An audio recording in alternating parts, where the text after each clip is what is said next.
To get a win on senior day. I just told our team, I think the thing I'm most proud about this group, they just kind of stuck together. I know sometimes it's been, two steps forward, one step back, but just proud of the progress they've made. David Cobb out there used the word methodical kind of day. I said, I like methodical. I probably hadn't had enough methodical days around here, so. Credit our coaches, just the job they did preparing our guys. Again, our guys been focused. Easily could have not been that way today, but really proud of that. I thought defensively, probably other than one drive in the first half, really solid. Man, we got to play a ton of guys, which is awesome to see. And we got some old guys in our program. I'm not sure they've been out there yet. So that was awesome for them, for us. And then just offensively, again, credit our coaches. They give you a really unusual look. I thought our guys up front had a big day, handled things really well. Trey obviously had a really good day, took care of the football. And a little bit of everything, ran pretty good, threw pretty good, and took care of the ball really good on third down. And that's a pretty good recipe to have success. And the only certainly disappointing first half, we didn't have more points. We didn't finish the drives. But I thought, we talked about halftime. Really, it was just about finishing. I thought we did that. I thought that first drive, the second half was great drive. We didn't get a very good return. I think it was ended up being an 85-yard drive. But again, just really proud of our kids. Great finish at home with a win. So, with that, any questions you may have? Coach, it's kind of like a dead horse being beat to death, but the last part of the first half and the beginning part of the second half can't really script it much better than what y'all did today, I thought. Yeah, it's funny, they had that drive, and I didn't think they were going to score on us, and we did a very good job. We let them run the zone. We had a guy, a block pass it right there, and let them score. I'd already used one time out because I was trying to save us some time. I felt like we could, even if we held them to field goal, we'd have a little bit of time. And I felt like we had a chance. We've been pretty good 2-minute group all year. Some we practice a lot, and didn't get stopped. I think maybe the drive started with maybe a minute 15, minute 10, something like that, and then just really good execution. Guys got the ball, got out of bounds, and then even the touchdown. Evan, and Trey made a heck of a throw. I thought our protection was really good all day. With all it's Luke can tell you, they're that group that can give you about 8 different guys up there, and there's some kind of combination of who's blitzing. When you're trying to block 8 with 6, and it can be all kinds of different combinations. There's a lot of work goes in to be able to sort that out. So I thought they did a great job there, and certainly the run game took some pressure off. But yeah, and then really start the second half. You can feel the momentum a little bit there, and even the 2-point play. I don't know the math. I've told the officials for the game, they just assume you're never going to take it. I said, hey, we'll go for it. So I haven't seen to have a lot of people jump off the next point. They had a double foul, and from the 3 they took it to the 2, then they took it from 2 to the 1. I said, well, in my math that doesn't work. It's half the distance and half the distance. So I felt like even the half a yard was big down there. So that's a big point. But again, and then the drive in the third quarter. Luke, 3-win improvement this year, and then you kind of at home to kind of have a performance where you don't allow a sack, and then 174, I guess, rushing yards. Just speak to that, how everything just kind of came together, and this was really the perfect ending at home on senior day. Yeah, obviously last year wasn't what we wanted it to be, and this year might not be exactly what we wanted it to be either. But 3-win improvement, and Coach said it after the game. Take this win at home as a stepping stone to the championship next year, and I kind of feel like that's what we're doing. We're still. This might be my last game here at Paladins Stadium, but I'm trying to do everything I can to build this team and bring this team, prepare this team for, to win more championships. It's kind of our culture. It's what we preach. And I think getting a win here at home, like Coach said, methodical, a tough win. It's exactly, it's exactly what we're about. That's our culture, and you know, it speaks to us. Couldn't be more proud. Coach, focus today obviously on your seniors, but I gotta ask you about a pretty special freshman you got out there in uniform, Evan James, and thought he was on full display today. You know, leaping catches, you know, took a screen pass, made several guys miss for a big first down. Just talk about Evan if you can, and as he broke Furman's freshman single season receptions and receiving yards records today. Yeah, I mean, he's had a heck of a year, and I think, he missed 3 games, another part of 3 games. You know, he does things so easy. He makes things look so easy.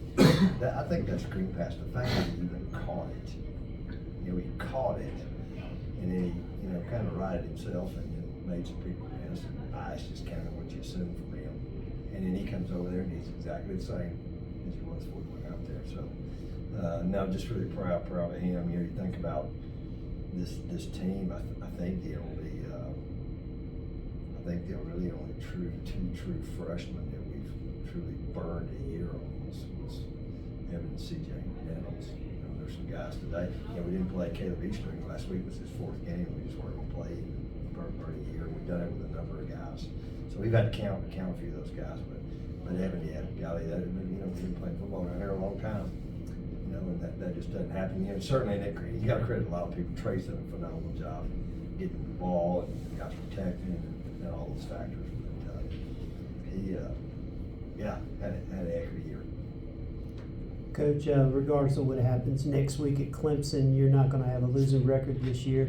How much does that feel good, knowing that you're not going to have that, you know, in a back-to-back year that, you know, your team stepped up and did what they had to do? Well, I think this. I always kind of judge it. For me, I judge it at the end of the year. You know, did you get the most out of your guys? You know, did you play? I've been some teams, you know, where you probably didn't win as many games, and you feel like, man, you played maybe as good as you could play. There's some other times maybe you feel like you left something out there. You know, I mean, it's kind of hard to go. We played 11 games now, and I think we've, you know, gotten the most out of everything. And I don't know, you know, there's certainly been some disappointing times, but you know, I just told them, I said, guys, hey, we're gonna have fun this week. We have great prep, but we're gonna go play our butts off, you know, and that's the only thing we can do, you know, and we'll take what comes with that. And, you know, we've been over there before, and it certainly will be a monumental challenge. There's no question about it. We got one more time with this group to play together, and again, we'll do what we can. We go get prepared to play, and we'll go over there and make you know, like I said, enjoy being together one more week. Clay, how could you compare this season to the 6-5 post-COVID season that led into 2-10 wins? 21. Yeah, you know, it's kind of interesting. You know, I was actually talking to somebody, we were talking about that not long ago. I remember you know, if you remember, I thought 17, 18, 19, we were pretty good rolling along. And everybody come back to 20. You know, when you lead into the 20 year, I think we maybe were picked to win the league. Didn't get to play. No, and then you know, a little bit of that transfer thing started. Certainly lost a quarterback about 3 weeks before we started, and we really struggled at that position all spring. Even though I thought we still had a decent football team, but probably similarly, I think this team's a good bit younger in some ways. I think this group's maybe a little more talented in some ways, and I think the league's a little different in some ways. And so, but I don't know. I can think of a couple of times, Monty, that way. I remember back in, I guess it was '95. I think I remember winning the Chattanooga the last game, and we went into '96. Had a really good team. We had to play the undefeated Marshall team twice. You know, we went out, won a game in Northern Arizona in the playoffs. And I think, you know, there's some times where I think at places like ours, you have to kind of build. It's kind of hard to just totally reload it every year. And I think of the number of injuries we had a year ago. You know, and then, you know, it's funny, we didn't, in 22, we didn't really have a returning quarterback that we felt, you know, great about. You know, you feel good about who you got back. And, you know, I think we've recruited well. You know, we've retained well, and that we're fixing to get into that season where we got to do that, and we got to continue to develop. You know, so there's a lot of things we got to do better. But I like where we are. You know, as a program. him, but there's some similar feelings. Coach, I know you guys are focused on this one today, celebrating this one. You did touch on Clemson a little bit. What's the value of maybe an in-state game like that? There's a lot of Clemson fans in the area, a lot of Furman fans in the area, getting both teams on one football field. What's the value in that? Well, I think anytime you play, there's value, and our guys don't get to play in that type of environment very often. It's certainly I mean, you think about in our 9 years, it's not like we've gotten the dregs of FBS. We've gotten. I remember 18 over Trevor Lawrence's first game. He was the backup, 4 defensive linemen, all first-round picks. And even in those games, you always have to have something going for you. And maybe they're hurting the quarterback or they got a guy out, which I don't think they do. And then they've always been so good defensive. I thought we played our tails off in 22 over there. And Tyler, Coach Sweeney said something after the game, but they outscored in the second half. We were over 50% on third down. We did some great stuff. We got to find a way to give our guys the best chance. But again, it'll be monumental. But just the experience of it, it helps us in recruiting.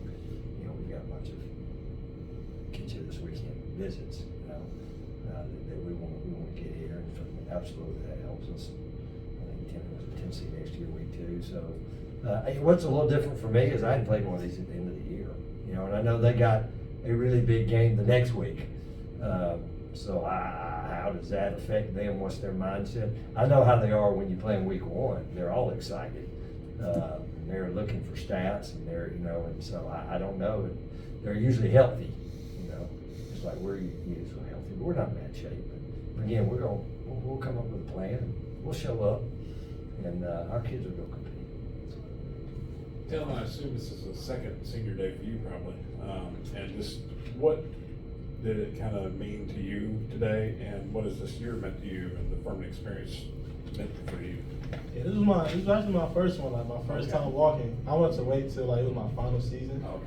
And I wouldn't want to end it anywhere else. It was surreal. Both of my parents got to come. Just the opportunity and the love I've gotten from the coaching staff and the players. Like, right when I came in, like a weekend, I felt like I've been here for years. So, I wouldn't want to end it any other way. It's a blessing. Blessed to be here. Super excited about the future.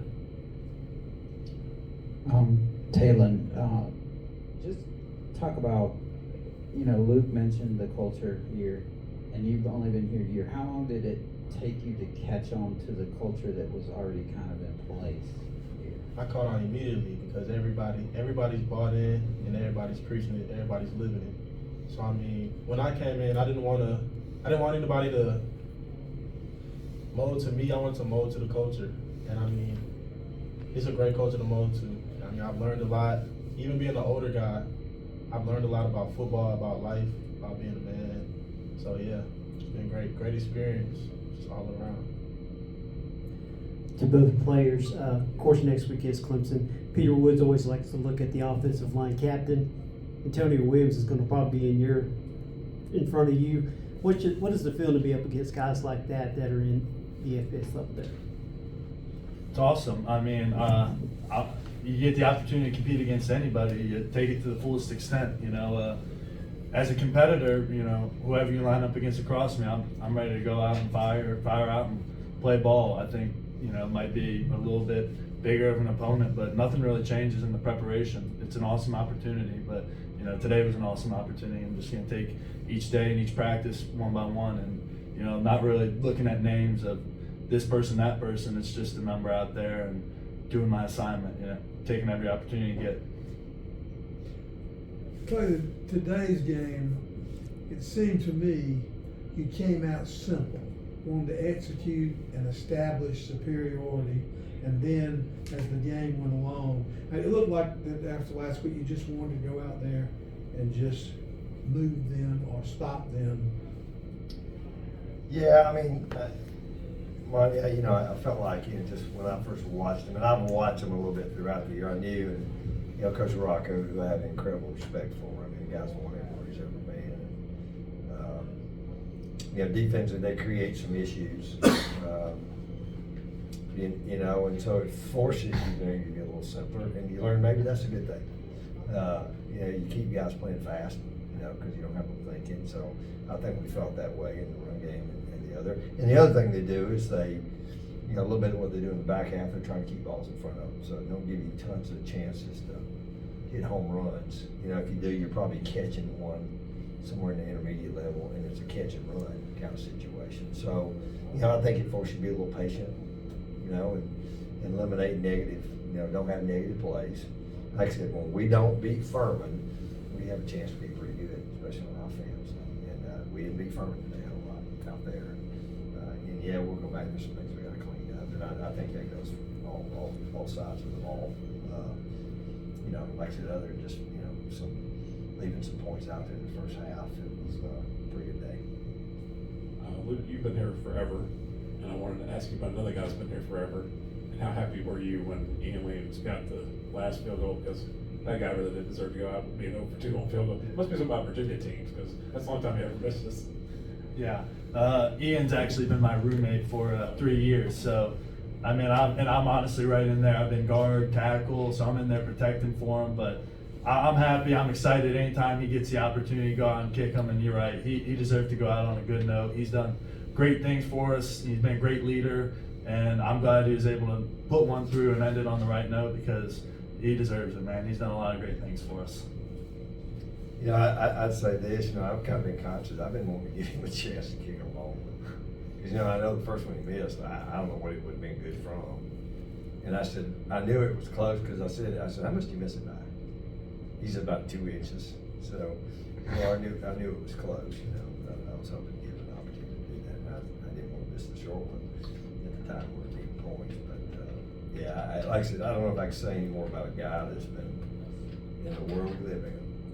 College athletics, college football, loyalty, and just teammate, you know, and he never even wavered. He never, you know, that's, you know, I watched the game last night a little bit when I was sitting at home, and they probably would have been a different outcome if they had our kicker on their team, you know. So I've never taken for granted that we've had him. Man, you're a kickoff team guy. In fact, you don't have to cover many kick. I mean, you cover him, but you don't have to tackle him many times because he's poking him out the end zone. So, yeah, he'll be sorely missed. Coach, I just wanted to kind of mention the running backs of the last couple games. I think Ben Crosdale and CJ Nettles, they've really come on towards the end of the season. Can you talk about them? Yeah, they really have. I kind of felt like all year we've left some yards out there, and you know, and like I said, these guys get the blame. You know, always, because I coached that position for a lot of years. Yeah, there's 5 of them. There's 11 guys on defense, but they're supposed to block all 11 of them. You know, so there's lots of things that go into that. And I think, you know, for those guys, you know, since Crosdale's just one of the guys. Every time he goes out there, he just makes a play. You know, he just shows up, and he's been a great special teams guy. Hope we get him back next year. And then CJ, you know, again, he just does some things. You know, showed up in a big running game against Mercer, and you know, and I think he will be that much better. I just think the jump from year 1 to year 2, these guys can tell you, is just huge. You know, and then you know, we lost Gavin, and yet Jaquan, and then, you know, Isaiah Davis, he popped in there today, and we had to change his number last week because he had the same numbers.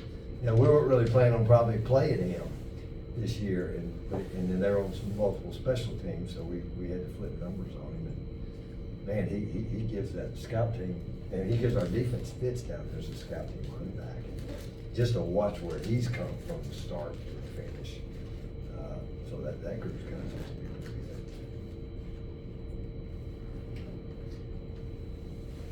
Is that it?